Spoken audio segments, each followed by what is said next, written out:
temps plutôt axé sur les devoirs, sur les notes. Hein. On est aussi souvent en attente sur les notes, même si au fond, voilà, on se dit que une note n'a pas forcément grande importance, mais enfin, on est quand même très content quand nos enfants nous ramènent des bonnes notes.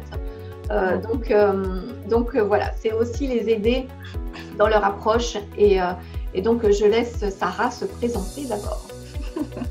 Alors bonjour à tous, je m'appelle Sarah Jauban. Moi je suis à la base, je suis maman de 2 ados, grands ados maintenant, qui ont 18 et 15. Et je suis aussi enseignante depuis 2002, enfin 2001 je me suis formée.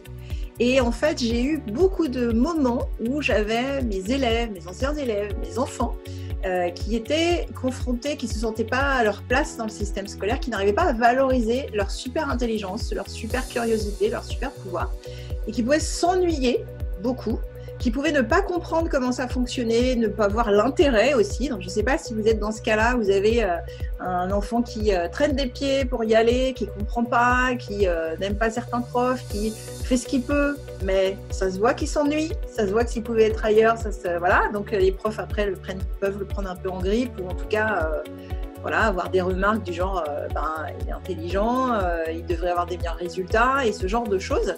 Et puis si aussi les devoirs, les révisions, les approches des examens, que ce soit le brevet, le bac ou d'autres examens privés ou concours, ça prend de plus en plus de place dans les conversations, ça prend la tête, il y a des disputes, il y a des tensions, mais laisse-moi tranquille, ça suffit, machin, tu me fais pas confiance, voilà. Donc, si c'est ce que vous vivez, vous êtes au bon endroit. Je vais parler un peu de tout ce qu'on peut vivre autrement. C'est le constat de départ et je voulais quand même prendre le temps de le dire parce que vous allez devoir aider vos enfants dans ces conditions-là. Et le premier cadeau que vous pouvez leur faire, c'est de ne pas être dans le déni. Voilà. Faites-leur l'honneur de dire, de les laisser parler, de les laisser exprimer ce qu'ils ont à dire, d'accepter qu'effectivement, ils trouvent que c'est pas adapté, etc. Leur demander, toi, tu aimerais que ça se passe comment? Ça, c'est une phrase magique. C'est de la CNV, en fait. Hein. On fait de l'écoute active. Toi, en fait, tu aimerais que ça se passe comment? Et là, déjà, ils ont un espace où ils peuvent dire, moi, j'aimerais bien que ça aille plus vite. Et vous allez voir qu'ils ne vont pas rejeter l'école, en fait. En général, ils ne rejettent pas tout. Et c'est intelligent ce qu'ils vous disent. Et donc, après, dans ce qu'ils vont vous dire, j'aimerais bien qu'on ne répète pas 50 fois les mêmes choses, parce que ça fait 3 fois que je le vois. Et ils ont raison. Les cycles se répètent et ils l'ont déjà vu. Donc, ça ne les intéresse pas tant que ça. Une 3e fois, on peut comprendre qu'ils aient du mal à se mobiliser. En fait, le prof, il va trop vite, je ne comprends rien. Donc là, c'est intéressant de dire qu'est-ce que toi tu pourrais faire dans ce cas-là? Poser des questions. C'est vrai que la solution, c'est quand même d'être devant tout le monde et de dire j'ai pas compris. Vous le faites, vous, en open space ou devant tout le monde? J'ai rien compris. Voilà, je suis très con, ça va trop vite pour moi, j'assume et j'ai aucun problème à le dire devant tout le monde. Vous le feriez, vous, honnêtement? Non, faut pas que les profs, le système, ce truc, ils vous enferment dans un truc de stress parce que vous, après, vous transférez ça à vos enfants qui eux-mêmes sont super stressés.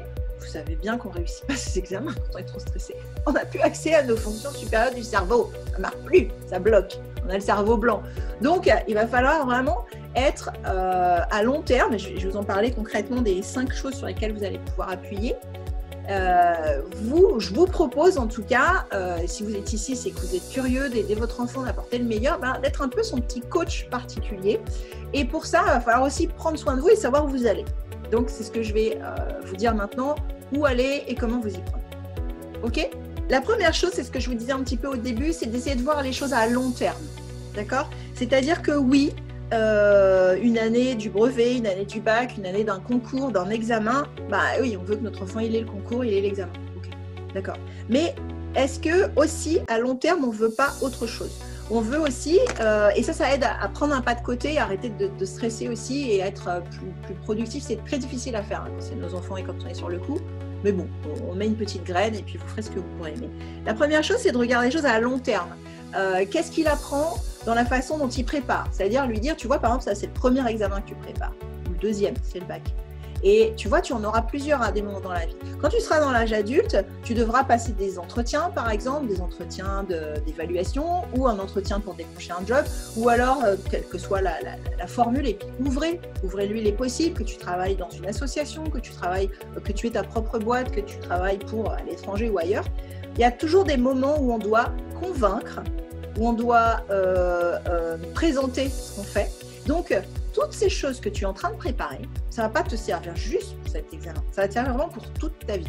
Même vie amoureuse, on passe un examen aussi. Hein. Donc, ce que je veux dire, c'est que c'est intéressant de donner la perspective à long terme aussi à votre enfant. Ça déstresse et puis ça lui permet de se rendre compte qu'il ne le fait pas juste pour rien, juste pour faire plaisir aux parents, juste pour faire plaisir aux profs, juste pour ne pas avoir de problème. Et rien que ça donne de l'air. Ça va être très important. Donc, la première chose, c'est une vision long terme. Et puis, ça aide à déstresser parce que toute sa vie ne va pas se jouer sur cet examen. Il y a des trucs qu'il réussira, d'autres non. On est combien à avoir raté certaines épreuves de notre bac ou de tel diplôme et tel truc, et pourtant on a quand même réussi à avoir le diplôme et pourtant on a quand même réussi derrière à faire des choses. Donc c'est bien un petit peu de regarder à long terme, de relativiser. Ça, c'est la première chose. La deuxième chose sur laquelle vous allez jouer, qui va être très important, c'est la concentration. Figurez-vous qu'à l'école, on demande en permanence à vos enfants d'être concentrés.